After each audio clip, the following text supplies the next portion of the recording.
जनता से क्या अपील करेंगी आप? जनता से मेरा यही नाम है कि जो मैं 5 साल में किया हूँ, आप लोग को अच्छा लगे तो मुझे फिर पंचायत में सेवा करने के लिए 5 साल के लिए बुलाइए। बात करते हैं मुखिया जी महिलाओं की, आप महिला प्रत्याशी हैं जी। क्या सोच रखी है महिलाओं के लिए आप? महिलाओं के लिए जो मुख्यमंत्री नीतीश कुमार ने देंगे वो सभी हम देंगे महिलाओं के लिए। चलिए ठीक, धन्यवाद। बता दें, मेरा नाम बाबूलाल यादव, ग्राम पंचायत देवलिया से मुखिया प्रतिनिधि अभी 5 साल तक हम रहे हैं। मुखिया जी चुनाव की तैयारियां किस तरह से, क्या मुद्दा है चुनाव का? चुनाव यहाँ पे मुद्दा क्या है, हम तो 5 साल अभी पंचायत के अपने पंचायत के लोगों का सेवा किया हूँ और पंचायत के हर व्यक्ति तक मैं उनके दरवाजे तक पहुँचा हूँ और ये मेरा दूसरा चुनाव है और ये दूसरे चुनाव में हमें कुछ बताने की ज़रूरत नहीं है। मैंने जो किया है वो धरातल पे दिखाई दे रहा है और जनता मालिक है और जनता जो फैसला करेगी वो हमें मंजूर हो। मुखिया जी बात करते हैं महिलाओं की, महिलाओं के साथ में आप हैं भी और महिलाओं का हुजूम भी नज़र आ रहा है। महिलाओं के लिए सबसे पहले सोच क्या, और यदि मुखिया बनते हैं फिर से महिलाओं के लिए सबसे पहला क्या काम करेंगे? सबसे बड़ा चीज़ है महिलाओं के लिए हम लोगों का सोच ये है कि गांव में सबसे बड़ी समस्या है शौच की। भारत सरकार की ये शौचालय मुहिम जो प्रधानमंत्री मोदी जी ने लाया और हम अपने पंचायत में लगभग हम लोग 1100 से 1000 के लमसम में शौचालय का हम लोग भुगतान कराए। और सबसे बड़ा कष्ट की बात यह है कि शौचालय बना है लेकिन कुछ लोग अभी भी बाहर जा रहे हैं, जो कि मेरा मेन मुद्दा है कि अगर हम फिर से चुन के आते हैं तो ये पूरे पंचायत को जो है बिल्कुल शौच से मुक्त कर देंगे, बाहर कोई नहीं जाएगा। मुखिया जी अभी हमारा नवल किशोर चौधरी जी आपका ऑडियो भी किए हैं, आप खुद करवाएं अपने हाथों से, फिर भी बाहर शौच, ये तो बात आपने रख दी। अभी फिलहाल लोगों का आरोप है कि 2000 रुपये प्रति शौचालय लेकर शौचालय का निर्माण कराया गया, जिसमें आपका ग्राम सेवक का हाथ रहा। फेयर एंड लवली का नया नाम अब है glow and lovely. Fair and lovely का नया नाम अब glow and lovely. Fair and lovely अब ग्लो एंड लवली क्यों? क्योंकि अब निखार से बढ़कर मिलेगा HD ग्लो। पेश है ग्लो एंड लवली। इसके मल्टीविटामिन गहराई में जाएं, दाग धब्बे घटाएं और चेहरे को दे बेहतरीन ग्लो। नई पहचान का ग्लो, ग्लो एंड लवली। यहाँ बड़ेहरी कोरौला गांव में जो है शौचालय का पैसा किसी ने निकलवा के ले लिया था।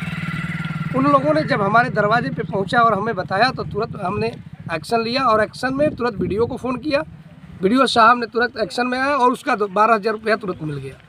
तो ऐसा नहीं है, हमें कोई व्यक्ति अगर हमको अगर दिया हो, इस पंचायत की बात हम करते हैं, अगर 10 रुपया किसी ने अगर दिया हो तो खुल के सामने आके वो कह सकता है और हम मानने के लिए तैयार। ठीक है, आपका अभी नीतीश कुमार का ड्रीम योजना नल जल योजना जी, आपके पंचायत में कितना प्रतिशत धरातल पर दिख रहा है और कितने लोगों को पानी मुहैया कराया जा रहा है? देखिए पानी तो हर घर में जा रहा है। कुछ टेक्निकल फॉल्ट है देवलिया ग्राम, देवलिया गांव बड़ा गांव है, वहाँ पे बड़ी टंकी है, एक समरसेबल और एक्स्ट्रा कराया गया जो कि पानी अवेलेबल नहीं पहुँच रहा था, लेकिन अभी भी नहीं पहुँच रहा है। उसके लिए हम लोग जो है विभाग में एक लेटर बना के भेजे हैं और एक समरसेबल और होगा बीच में गांव में, और वो लग जाएगा तो पूरे गांव में पानी का उपलब्धि हो जाएगी। मुखिया जी बात करते हैं, महिलाओं की बात कर चुके हैं, बात करते हैं शिक्षा की। शिक्षा होगा तभी तो साक्षरता बढ़ेगी। बात करते हैं शिक्षा की, तो शिक्षा के लिए पिछले 5 सालों में आपने क्या किया, अब यदि चुनाव जीतते हैं फिर क्या करेंगे? देखिए शिक्षा तो लगभग हर लोग के जहन में है कि नहीं, शिक्षा रहेगा तभी ये समाज हमारा आगे बढ़ेगा।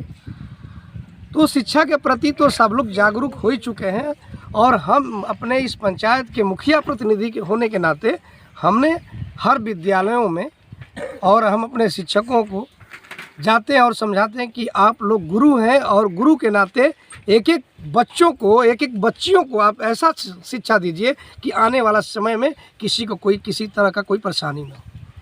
बात शिक्षा की कर लिए, बात स्वास्थ्य की करते हैं। स्वास्थ्य रहेगा तभी तो स्वास्थ्य रहेगा। कोविड-19 के दौरान आपके द्वारा देखा जा रहा था कि मज़दूरों जैसे पलायन करके मज़दूर, प्रवासी मज़दूर आ रहे थे अपने पंचायत और अपने गांव के लिए।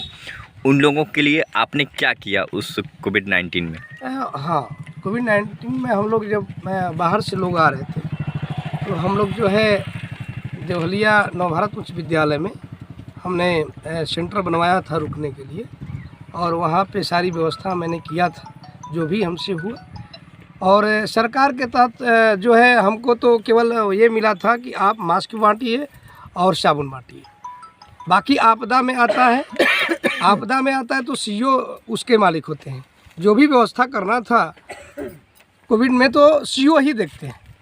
ये हमारे अंडर से बाहर का था। जो हमें सरकार से चिट्ठी और गाइडलाइन आया था, सिर्फ हमें ये था कि आप जो है जो बाहर से प्रवासी आ रहे हैं उनके लिए रहने के लिए व्यवस्था करिए।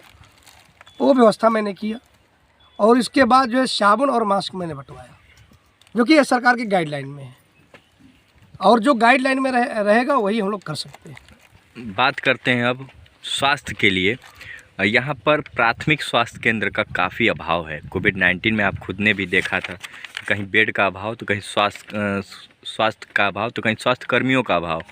तो ऐसे में यदि फिर से चुनाव जीतते हैं तो पहला काम स्वास्थ्य के क्षेत्र में क्या करेंगे?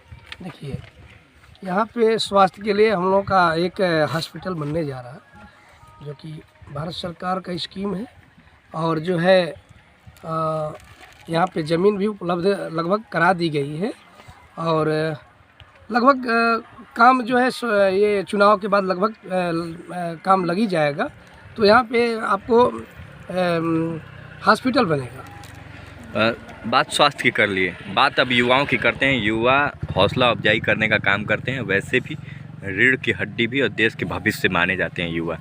बात करते हैं युवाओं के लिए क्या सोच रखे हैं। देखिए, सबसे पहले युवाओं की बात करते हैं। यदि आपसे पिछले 5 सालों में आपने युवाओं के लिए क्या किया और युवाओं के लिए अब क्या सोच रखे हैं? ठीक, देखिए, पंचायती राज में बहुत कुछ तो नहीं है, नौकरी तो नहीं है हम लोगों के लिए, और नौकरी है भी तो पंचायत के तहत जो शिक्षक का नौकरी था तो बहुत ही कम आता है, और सीट भी कम था, जिसमें कि 2 सिलेक्शन हुआ था, 2 लड़कियों का हुआ था। उसमें हम लोगों ने मेरिट के अनुसार उन लोगों का जो है मेरिट सिलेक्शन हुआ। और रह गई बात, तो हम खेल के क्षेत्र में बच्चों को उत्साहित करते हैं, और खेल के क्षेत्र में हमने यहाँ ग्राउंड बनवाने का काम किया, जो कि रहारी ग्राम में पड़ता है, और देवहलिया में भी ग्राउंड है, जो कि बहुत ही मतलब वहाँ जाइएगा देखिएगा तो सुबह शाम बच्चे वहाँ पे हमेशा जो है खेलते रहते हैं। आत्मनिर्भर भारत प्रधानमंत्री के द्वारा चलाया गया है, इसको कैसे आप देख रहे हैं? आत्मनिर्भर तो हर व्यक्ति को बनना जरूरी है। कारण है कि किसी के ऊपर निर्भर रहने से काम चलने वाला नहीं है, गुजारा होने वाला नहीं। हमें अपने आप को मजबूत करना होगा, तभी हम आगे बढ़ेंगे। किसी के आश्रित रहने से हमारा कोई काम होने वाला नहीं है, हम आप पीछे रह जाएंगे। आपका पंचायत कैसे आत्मनिर्भर होगा, क्या सोच रखे हैं? लोग सोच बदल लेंगे, अपने आप सब कुछ सही हो जाएगा। हमको अपने पे निर्भर होना पड़ेगा। ऐसे में चुनाव की तैयारियां आप खुद कर रहे हैं, लोगों के बीच जा रहे हैं, कितना साथ कितना विश्वास, क्या लगता है आपको?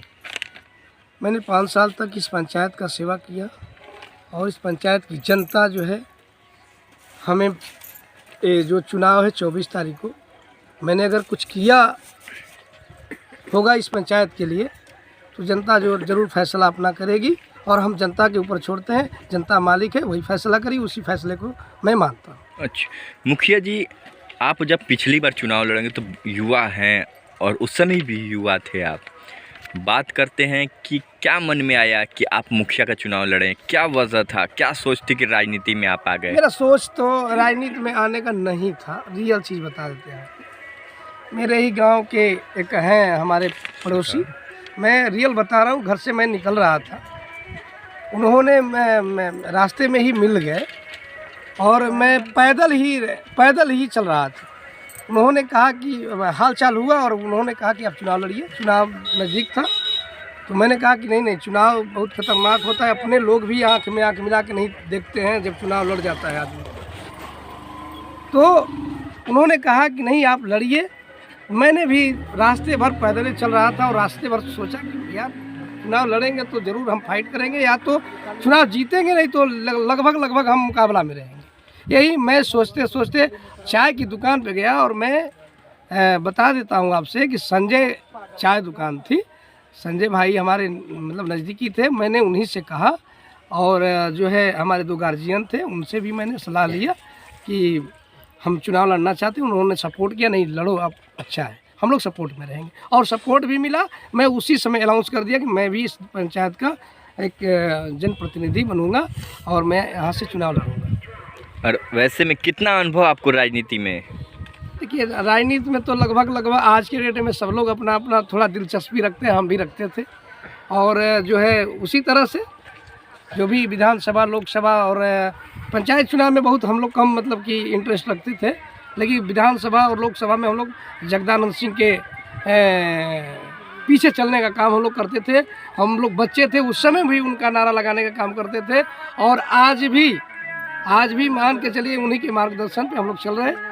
और हमारे क्षेत्र के एक अच्छे अगर कहा जाए तो यहाँ के बहुत बड़े मसीहा हैं जगदानंद बाबू, और हम लोग उसी के कथनानुसार चलते हैं, मार्गदर्शन करते हैं। मुखिया जी, जिस तरह से आप चुनाव लड़े थे उस समय बहुत बढ़िया आपको मतलब खुशी एक महसूस हो गया होगा कि मैंने पहली बार में ही सफल हो गए। उसको लेकर क्या कहना चाहेंगे जनता से? जब आप पहली बार चुनाव लड़े थे और अब मतलब कि बेहतर तरीके से उस समय सफलता पाए थे आप, उस समय लेकर अब तक क्या कहना चाहेंगे आप?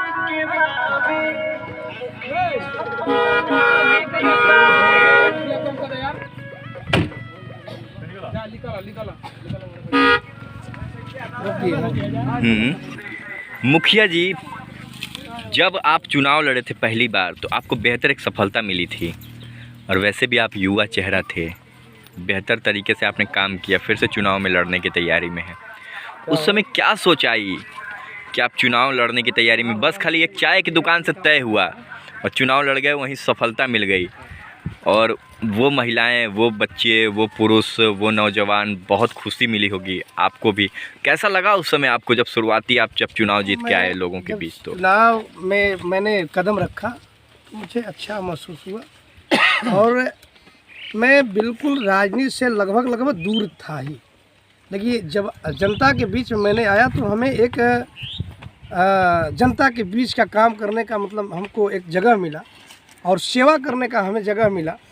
किसी का तबीयत ख़राब हो, चाहे किसी भी मैटर में, शादी विवाह, दुनिया जहाँ हर चीज़ मैंने एक अनुभव किया कि ये अच्छी जगह है और इस जीवन में कुछ करने के लिए हमें समाज सेवा में उतरना पड़ा और मैंने उतरा और अच्छी तरह से निभाया। 5 साल तक मैंने ये अनुभव किया कि ये जगह बढ़िया है और मैंने इस जगह पे आया और जो है 5 साल सेवा करने के बाद हमें ये अनुभव हुआ कि लोग आते हैं और चले जाते हैं और नाम ख़त्म हो जाता है, लेकिन मैंने इस चुनाव में आया और मैं लोगों के बीच में जैसे भी मदद हुआ मैंने मदद किया, अपने जनता का सेवा किया।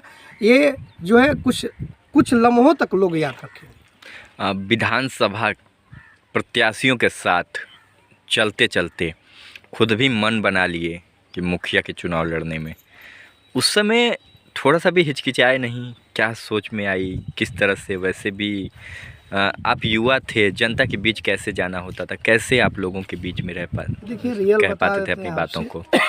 राजनीतिक अनुभव नहीं था और हम जिधर भी जाते थे वोट मांगते थे, लोग कहते थे कि नहीं वोट आप ही को देंगे बेटा।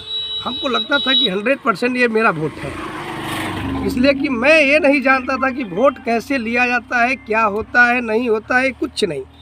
अफलातून हम लोग चलते रहे, चुनाव लड़ते रहे।